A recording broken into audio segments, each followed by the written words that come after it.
Sa mga kasama po namin, kaibigan po namin dito po sa Papong TV, ako po ay lubusang nagpapasalamat sa inyong lahat mga kapatid. Talakayin natin ngayon kung halimbawang kayo po ay namumblema na pinag-iisipan nyo po ng malalim kung paano tataas at babalik nga po yung attraction level. Kung dati kasi na parang medyo nakikita natin na meron tayong value sa kanya at ngayon nga po ay nakikita po natin ang ating sarili sa ilalim mga kapatid, panahon na para malaman natin kung ano mga bagay-bagay para syempre tumaas ang attraction level at syempre ano ang mga dapat nating siyasatin in order to bring him or her back po or halimbawa nga pong pataasin at ma-attract siyang muli sa atin. Paaminin ko po sa inyo, napakaraming proseso pero sa totoo lang, there's no way around kapatid. Wala na pong paligoy-ligoy pa. But the best thing to do is take control. Kailangan maging stable ka agad-agad, utol. At i-prioritize po natin to. Seryosohin po natin para ma-achieve po natin ang success. Ang tatalakayin ko po ngayon ay marahil nabanggit na rin po natin dati. Napakarami na po kasing naituro natin mga utol kung paano natin maibabalik ang dating atraksyon or let's say ang dating relasyon na nararamdaman or situation na nararanasan nyo pong dalawa. Kung noon mga utol ay talaga naman pong nakikita natin kung gaano tayo kahalaga at all of a sudden ito nga po ay biglang nawala mga kapatid, kayo po ay nasa tamang video at channel sa araw na to.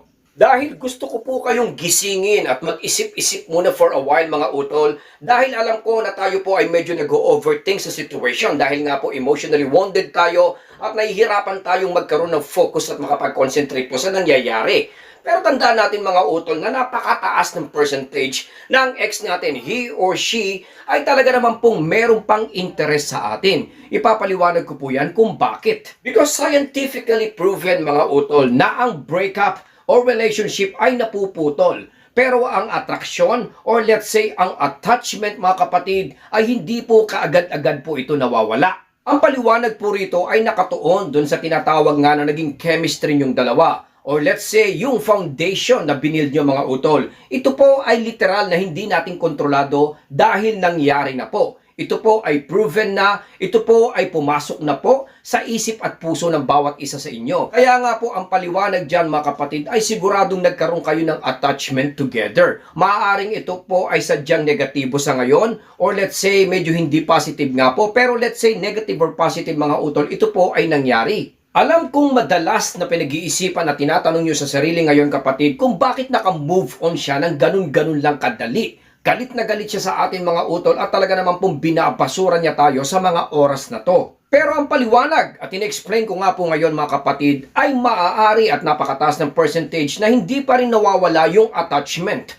Kaya nga po napapansin nyo na kung pag-uusapan ay caring mga utol ay sadyang ipinapakita o sinasabi pa niya ito sa inyo hanggang sa ngayon. Magkaiba po kasi. Malayo po ang breakup situation mga utol at attachment. Ang sinasabi ko po mga kapatid na maaaring nawala na po yung label or breakup dahil desidido siya dito sa space na pwedeng mangyari sa inyong dalawa. Pero yung attachment mga kapatid, tandaan po natin, lalong-lalo na po kung kayo po ay nagsama ng mahabang panahon or bago pa lang po ang breakup mga kapatid, ay hindi pa po ito nawawala. Literal na ginawa ko po itong vlog na to mga utol dahil baka naman tayo po ay naiipit ngayon at isip ng isip. Wherein dapat po ay nagkakaroon din po tayo ng idea at nagkakaroon din po tayo ng malawak na pag-iisip na maaaring attach pa rin po siya sa atin. Normally kasi mga utol ay talagang i-deny nila ito. Sabi ko nga po yung opposite na expected natin ay talaga naman pong hindi ipinapakita sa atin. Human nature ito mga kapatid na talagang i-deny nila at talagang hindi nila ipinapakita yung nararamdaman nila kahit po sila po ay talagang nagsasuffer at yung sinasabi ko nga po na sila man din ay sinosurvive din po yung breakup situation. Kumbaga, nahihirapan din. In simple words mga kapapong ay talaga namang kahit sino ay hindi po ipapakita na sila po ay affected. Tandaan na kailangan baunin din po natin ito mga kapatid na yung caring or attachment, sinasabi ko nga po today ay hindi po ganun kadali-daling nawawala po ito mga utol. Kaya nga po lagi natin binabanggit mga utol na hindi mo na kailangan patunayan pa ang pagmamahal mo. Hindi mo na kailangan sabihin sa ex mo na ikaw ay willing na willing maghintay mga utol. Hindi mo na rin halos kailangan i-attract ang ex natin dahil sa totoo lang ay attracted pa rin siya sa atin. Hindi mo na kailangan i-build up kung talagang papaano siya mag-aalala sa iyo. Kaya nga sinasabi po natin, still ang ex po natin most probably ay nagkikare pa rin po sa atin kapapong. Once more ay ginagawa ko po itong vlog na to para hindi na po tayo mag-waste ng time. Dahil sa totoo lang, binabanggit ko nga po sa aking one-on-one coaching session mga utol na ang kailangan gawin natin ay makonclude ng ex mo kung ano talaga ang nararamdaman niya sa inyo. It also pertains dun sa mga taong nag-reject sa atin mga utol. Dahil kung kayo po, ipapakita nyo sa kanya na nagkamali siya po ay nagkaroon ng big mistake, nagkaroon po ng wrong decision, na hindi po tama ang landas na tinahak niya without you mga utol, ay talaga naman po magkakaroon sila ng second thought dito mga kapatid. Maaaring maisip nila na siya ay nagkamali, maaaring maisip niya na hindi kanya talaga gusto, or talaga naman baka maisip niya na mahal ka pa rin niya mga kapatid. Ito po ay mangyayari kung halimbawang ipapakita mo nga po sa kanya na you are stronger. Kayo po ay napakalakas mga utol. Katulad din po ng ginagawa niya na ipinapakita niyang hindi affected, dapat po ay ikaw po ang nangunguna at nagli-lead nito mga utol.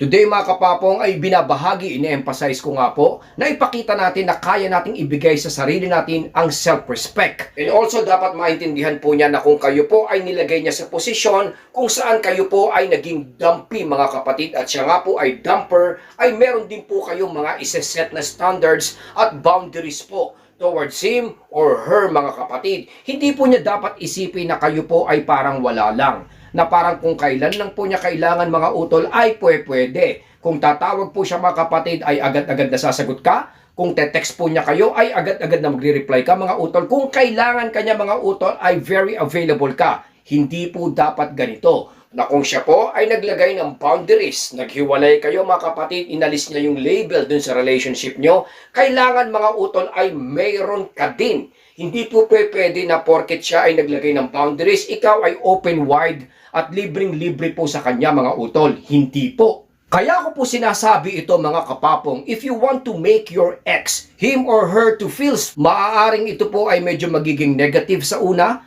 magkakaroon ng certain confusion, pero sa totoo lang ito po ay padiretso kung saan maibabalik at magkakaroon po siya ng conclusion mga utol kung ano po ang talagang nararamdaman niya sa atin. Kailangan mga kapatid ay hindi ka po responsive at hindi ka excited at nakaabang dito. Hindi po pwedeng parang sinaktan ka niya ngayon literal na kayo po ay binbreak up, then after a while ay pwede kanyang makadate.